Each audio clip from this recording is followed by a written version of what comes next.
Okay, Alhamdulillah tadi selesai dah di madrasah yang kedua. So kita pergi ke madrasah yang ketiga pula, yang berada di Bukit Tunggal. Jom, let's go.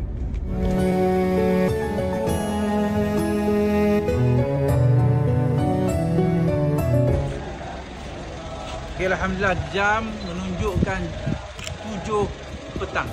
InsyaAllah ni madrasah yang terakhir untuk kita bagi juadah berbuka puasa. Dan insyaAllah selepas pada ni kita nak pergi berbuka puasa lah pula pukul 7 dah ni.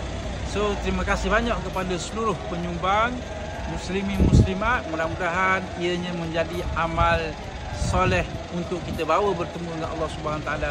Teruskan menyumbang bersama dengan Ilham Care.